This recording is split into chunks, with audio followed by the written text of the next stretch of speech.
ఓం నమ శివాయ. హరే కృష్ణ. ముందుగా అందరికీ స్వాతంత్ర దినోత్సవం శుభాకాంక్షలండి. అయితే మనం 100 రోజుల మహాభారత యాత్రలో ఈరోజు 10వ రోజుకి చేరుకున్నాం. కిందటి వీడియోలో మనం మాట్లాడుకున్నాం కదా, భీష్ముడికి ఇంకా పరశురాముడికి యుద్ధం జరుగుతుందని. ఆ యుద్ధంలో ఎవరు గెలిచారనుకుంటున్నారు?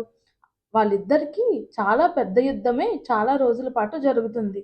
ఎంతో పెద్ద పెద్ద ఆయుధాన్ని ఉపయోగించడం మొదలుపెడతారు. వెంటనే దేవతలు, మహర్షులు వాళ్ళని యుద్ధం విడవాలని కోరుకుంటారు.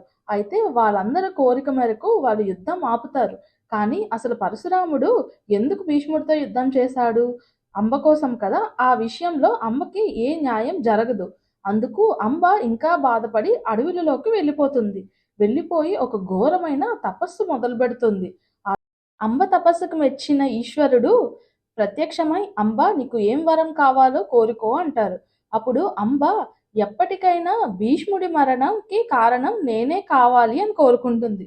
పరమేశ్వరుడు, సరే, ఈ జన్మలో నువ్వు భీష్ముడి మరణానికి కారణం కాలేవు కాబట్టి నీకు నేను వరం ఇస్తున్నాను, మరొక జన్మ ఎత్తినప్పుడు నువ్వే భీష్ముడి మరణానికి కారణమవుతావు అని చెప్తారు.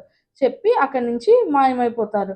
అప్పుడు అంబ ఇంకా ఈ జన్మలో నేను చేయలేను కదా, ఈ జన్మ నాకు అవసరం లేదు అని అగ్ని ప్రవేశం చేసి మరణిస్తుంది.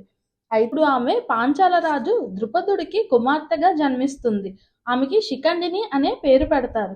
అయితే ఈమె జన్మించక ముందే ద్రుపదుడికి ఒక ఆకాశవాణి వచ్చి చెప్తుంది. ఏంటంటే అంబే ఇలా శిఖండినిగా జన్మించి భీష్ముడిపై ప్రతీకారం తీర్చుకుంటుంది అని. అయితే శిఖండిని చిన్నప్పుడే స్త్రీతత్వంతో పుట్టిన ఆమె పెరిగేదంతా పురుష లక్షణాలతో పెరుగుతుంది. అయితే ఆమెకి వివాహం జరిగాక అది ఇంకా క్లిష్టంగా మారుతుంది. అప్పుడు స్థూలకర్ణుడు అనే ఒక గంధర్వుడు శిఖండినికి తన పురుషతత్వాన్ని ఇచ్చి శిఖండిగా మారుస్తాడు. శిఖండినికి పెరిగే కొద్దే తనకి అర్థమవుతుంది, తన జన్మ మామూలు జన్మ కాదు, ఒక ప్రతీకారం తీర్చుకోవడానికి మళ్ళీ పుట్టిన జన్మ అనేసి. అయితే భీష్ముడు ఎప్పుడూ తన ఆయుధాన్ని ఒక స్త్రీపై ఉపయోగించడు. ఇదే కురుక్షేత్ర భవిష్యత్తులో ఒక కీలకంగా మారుతుంది. ఏంటంటే శిఖండి ఎప్పుడైతే భీష్ముడి ఎదుట నించుంటుందో భీష్ముడు తనపై యుద్ధం చేయడానికి నిరాకరిస్తాడు. అప్పుడు అర్జునుడు శిఖండిని అడ్డు పెట్టుకొని కురుక్షేత్రంలో భీష్ముడిపై యుద్ధం చేస్తాడు.